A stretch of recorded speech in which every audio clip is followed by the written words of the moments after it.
For me, heritage is a kind of a religion. It's involved my particular interest in culture and architecture. So it's a combination of architecture per se and all of its cultural meanings.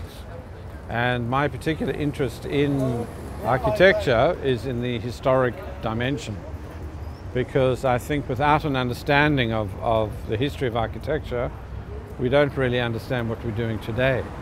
That's a lovely view. Straight up there.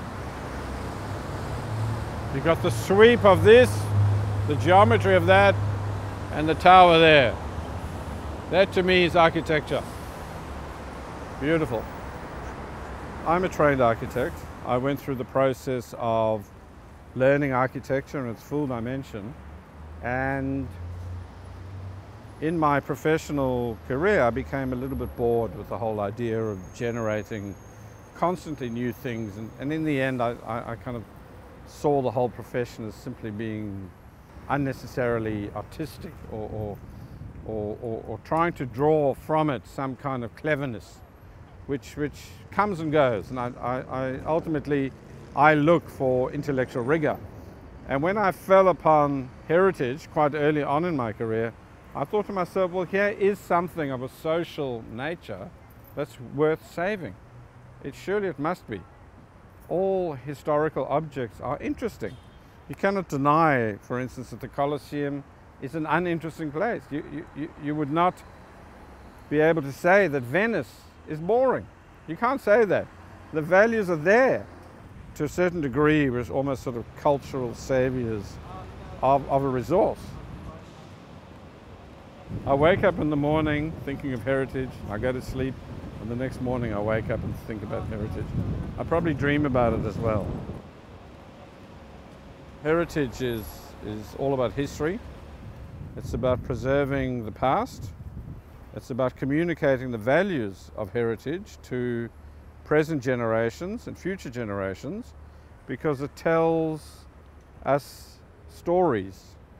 It's a bit of a narrative about the past.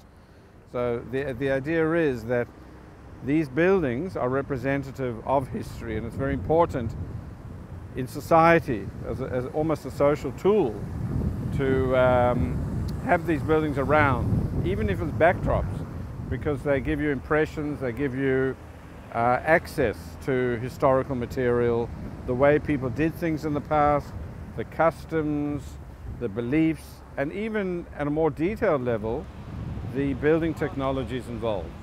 The beauty about heritage is that you can adapt. It's called adaptive reuse. We must always look for ways of adapting heritage buildings, because if we don't, then they do become relics, they become untouchable, and they become useless. So the aim is to control change to these buildings, but always look for ways of adapting them to new uses.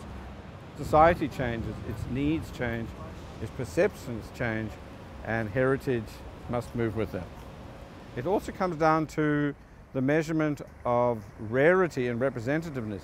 If something is tremendously rare, it stands to reason that it's going to be of a higher heritage significance.